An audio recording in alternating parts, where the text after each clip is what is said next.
Hello everyone, welcome to my YouTube channel. आज हम class 9 की हिंदी पुस्तिका जो है साहित्य सागर का पहला अध्याय बात अठन्नी की समझेंगे। बात अठन्नी की जो है इसकी कहानी का मुख्य उद्देश्य जो है समाज में व्याप्त भ्रष्टाचार और कुरीति का प्रदर्शन करना है कि किस प्रकार समाज में भ्रष्टाचार और ये इन सब से जुड़ी जो कार्य है बहुत सारे खुलेआम होती हैं और लोग उच्च वर्ग के लोग भी और उच्च पदों पर स्थापित लोग भी इसका खुलेआम विरोध करने के बजाय खुद उस कार्य में विलिप्त हैं, जैसे रिश्वतखोरी आदि बहुत सारे कार्य हैं। तो इस पाठ में हम उसी भ्रष्टाचार से संबंधित रिश्वतखोरी के बारे में व्याप्त जो है ये कहानी है। इसके मुख्य पात्र जो हैं उसमें रसीला, रमजान, बाबू जगत सिंह और जिला मजिस्ट्रेट शेख सलीमुद्दीन जगत सिंह के पड़ोसी ये भी शामिल हैं। इस पार्ट में क्या है कि रसीला जो है वो इंजीनियर साहब जगत सिंह के यहाँ नौकरी करता है। वह स्वभाव से बहुत ही ईमानदार व्यक्ति रहता है, साथ ही मालिक को भी उस पर पूरा विश्वास रहता है क्योंकि बहुत ही ईमानदार रहता है। रमजान जो है वो जिला मजिस्ट्रेट शेख सलीमुद्दीन के घर का चौकीदार रहता है। वह एक सच्चा तथा मुसीबत के सहायता करने वाला व्यक्ति है, मतलब बहुत ही अच्छा व्यक्ति है वो भी। और जो रसीला और रमजान ये दोनों में गहरी दोस्ती रहती है। अब बाबू जगत सिंह पेशे से इंजीनियर रहते हैं। ये समाज में उच्च पद पर प्रतिष्ठित है भी और उसमें बेईमान व्यक्तियों का प्रतिनिधित्व भी करते हैं। अपने सेवक पर विश्वास करने वाले तथा यथायोग्य आदर करने वाले व्यक्ति हैं। गरीब का शोषण करते हैं, मतलब यदि साधारण तरीके से देखें तो ये अच्छा तो है ही, लेकिन इनकी नियति जो है वो कुछ कहीं ना कहीं रिश्वतखोरी में विलिप्त है। तो कहानी शुरू होती है। रसीला इंजीनियर बाबू जगत सिंह के यहाँ नौकर था। 10 रुपये वेतन उसे मिलता था। गांव में उसके बूढ़े पिता, पत्नी, एक लड़की और 2 लड़के थे। इन सब का भार उसी के कंधों पर था। वह सारी तनख्वाह घर भेज देता था, पर घर वालों का गुजारा न चल पाता।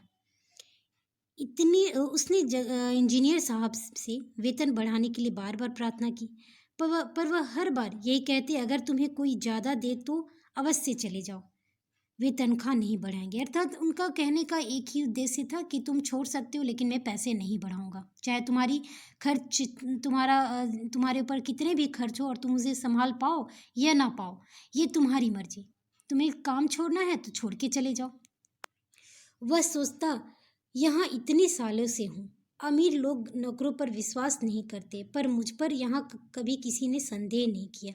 यहाँ से जाऊँ तो शायद कोई 11-12 दे दे, पर ऐसा आदर न मिलेगा जैसा कि इंजीनियर साहब इसके साथ करते थे। तो वह कहीं ना कहीं इसके पीछे भी छिप जाता था और यहाँ से छोड़ के जाने का मन होते हुए भी नहीं जा पाता था। जिला मजिस्ट्रेट शेख सलीमुद्दीन इंजीनियर बाबू के पड़ोसी रहते थे। उनके चौकीदार मियाँ रमजान और रसीला बहुत अच्छे दोस्त थे। दोनों घंटे बैठते वहाँ बातें करते। शेख साहब फलों का शौकीन थे। रमजान रसीला को फल देता।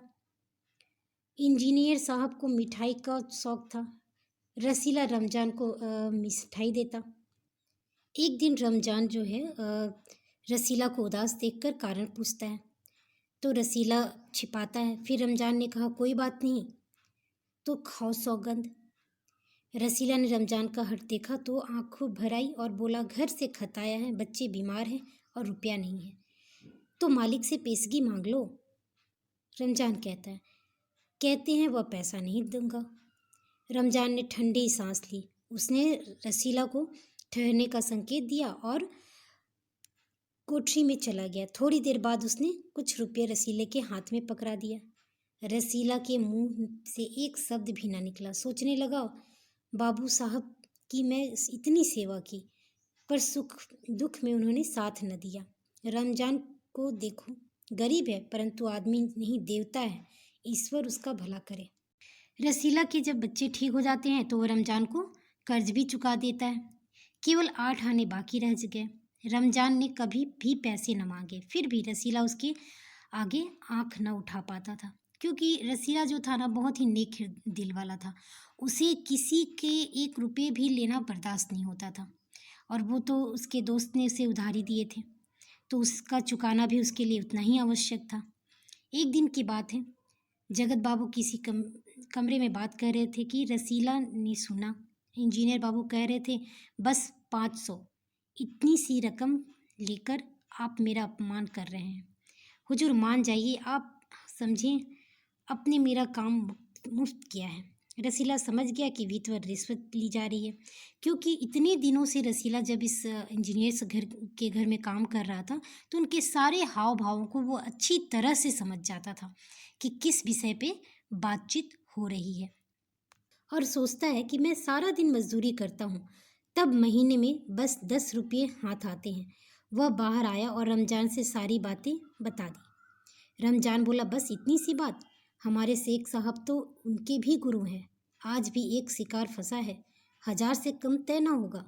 भैया, गुनाह का फल मिलेगा या नहीं यह तो भगवान जाने, पर ऐसी ही कमाई से कोठियाँ में रहते हैं, और एक हम परिश्रम करने पर भी हाथ कुछ नहीं रहता।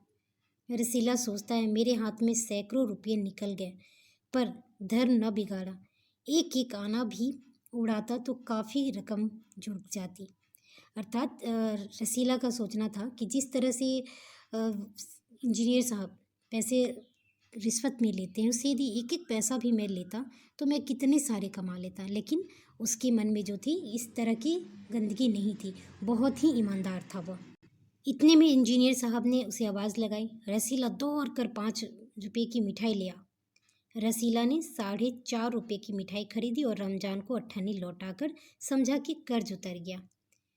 बाबू जगत सिंह ने मिठाई देखी तो चौंक उठे। यह मिठाई 5 रुपये की है? हुजूर, 5 की ही है। रसीला का रंग उड़ गया। बाबू जगत सिंह समझ गए। उसने रसीला से फिर पूछा। रसीला ने फिर वही दोहराया। उन्होंने रसीला के मुंह पर एक तमाचा मारा और कहा, चल मेरे साथ जहाँ से लाया। हुजूर, झूठ कहूँ तो? रसीला ने अभी अपनी बात पूरी न की थी कि इंजीनियर बाबू चिल्लाए, अभी सच और झूठ का पता चल जाएगा। अब सारी बात हलवाई के सामने ही कहना। अब कोई रास्ता न बचा था। वह बोला, भाई, माई बाप, गलती हो गई, इस बार माफ़ कर दो। इंजीनियर साहब की आंखों में आग बरसने लगी। उन्होंने निर्दयता से रसीला को खूब पीटा, फिर घसीटते हुए पुलिस थाने ले गए। सिपाही के साथ हाथ में 5 का नोट रखते हुए बोले, मनवा लेना, लातों के भूत बातों से नहीं मानते। दूसरे दिन मुकदमा शेख सलीमुद्दीन की कचहरी में पेश हुआ। रसीला ने तुरंत अपना अपराध स्वीकार कर लिया। उसने कोई बहाना न बनाया। चाहता तो कह सकता था कि यह साजिश है, मैं नौकरी नहीं करना चाहता, इसलिए हलवाई मुझसे मिलकर मुझे फंसा रहे हैं। पर एक और अपराध करने का साहस न जुटा पाया। उसकी आंखें खुल गई थी। हाथ जोड़कर बोला, हुजूर, मेरा पहला अपराध है, इसे माफ़ कर दीजिए, मेरी गलती न होगी। शेख साहब न्यायप्रिय व्यक्ति थे। उन्होंने रसीला को 6 महीने की सज़ा सुना दी और रुमाल से मुंह पोंछा। यह वही रुमाल था जिसमें एक दिन पहले किसी ने 1000 रुपये बांध कर दिए थे। फैसला सुनकर रमजान की आंखों से खून उतर आया। सोचने लगा, यह दुनिया न्याय नगरी नहीं, अंधेर नगरी है। चोरी पकड़ी गई तो अपराध हो गया। असली अपराधी बड़ी बड़ी कोठरियों में बैठकर दोनों हाथों से धन बटोर रहे हैं, उसे कोई नहीं पकड़ता। रमजान घर पहुंचा। एक दासी ने पूछा, रसीला का क्या हुआ? 6 महीने की कैद। अच्छा हुआ, वह इसी लायक था। रमजान ने गुस्से से कहा, यह इंसाफ नहीं, अंधेर है। सिर्फ एक अट्ठीनी की ही तो बात थी। रात के समय जब 1500 की चोर नरम गद्दों पर मीठी नींद ले रहे हैं, अठन्नी का चोर जेल की तंग अंधेरी कोठरी में पछता रहा है।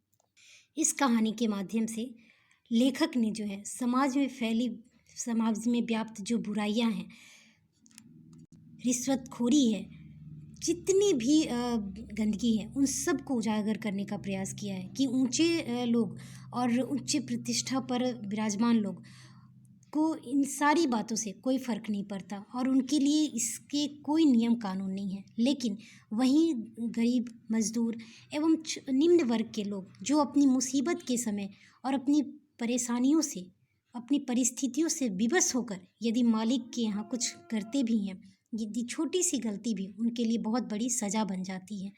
और जबकि उनकी आँखों के सामने ही उनके मालिक धड़ल्ले से चोरी के ऊपर बैठे हैं और चोरी की गद्दी पे विराजमान है। वे यदि 1000 की भी रिश्वतखोरी करते हैं तो उनके लिए आम बात है। बदले में यदि उनका नौकर और सामने में यदि एक अठन्नी की भी बात करे और अठन्नी की भी यदि इधर उधर कर दे पैसे की हेरा फेरी, तो उसके लिए बहुत बड़ी सज़ा झेलनी पड़ती है, उसकी पिटाई भी होती है। एक अठन्नी ने ही उसे पुलिस थाने तक पहुंचा दिया और इस एक अठन्नी ने ही उसे कारावास 6 महीने की सज़ा भी सुना दी। जबकि उस अठन्नी की कीमत उन उच्च वर्ग के लोगों के लिए कुछ भी नहीं है, और लेकिन उसी अठन्नी की कीमत उस छोटे निम्न वर्ग के लोग के लिए बहुत बड़ी बात है। यहाँ अठन्नी का अर्थ है 8 आना, यानी कि 50 पैसे। सिर्फ 50 पैसे की कीमत कितनी हो सकती है, जिसके लिए उसे इतनी बड़ी सज़ा सुनाई गई और इतनी उसे तकलीफ भी, दंड भी दिए गए। इस एक अठन्नी के ऊपर ही ये पूरी कहानी की बात छिपी हुई है। तो इसीलिए इस कहानी का नाम भी रखा गया है बात अठन्नी की। जबकि वही अठन्नी की कोई कीमत नहीं है। एक दो ही व्यक्ति सामने में है, लेकिन एक के लिए उसकी कोई कीमत नहीं और दूसरे के लिए वो बहुत बड़ी बात है। उस कर्ज में वो डूबा हुआ था, उस अठन्नी के लिए वो कितनी ही लज्जा व्याप्त था उसके मन में कि अपने दोस्त के सामने वो सीधे खड़ा नहीं हो पा रहा था, आँख उठा के देख नहीं पा रहा था। लेकिन उसी अठन्नी ने उसे इतनी बड़ी सज़ा सुना दी। इस कहानी के लेखक सुदर्शन जी ने समाज पर एक विशेष जो है कटाक्ष किया है कि समाज का एक विशेष उदासीन मतलब वर्ग भी है जो भ्रष्ट है, रिश्वतखोर है, जो स्वयं पतित है और इतनी गिरी हुई हरकतें करता है, बेईमानी करता है, लाखों रुपये लूट कर रखता है, लेकिन उसके लिए कोई बात नहीं। वह अनुचित तरीके से कितनी भी कमा ले वो सब ठीक है, तथा वहीं दूसरी ओर जो चोरी बेईमानी के लिए साधारण इंसान को दंडित करता है, वही अपनी खुद के लिए क्या सज़ा रखता है। उस गरीब को इतनी बड़ी सज़ा सुनाने से पहले और उसे मतलब जेल तक ले जाने से पहले कभी अपने गिरेबान में यदि झांक कर व्यक्ति देखे, तब उसे समझ में आए कि गलती असल में किसकी है। तो इस तरह से हमारा ये पाठ कंप्लीट होता है। अगर आपको ये वीडियो अच्छा लगा तो लाइक करें, शेयर करें और मेरे चैनल को सब्सक्राइब करना ना भूलें। धन्यवाद।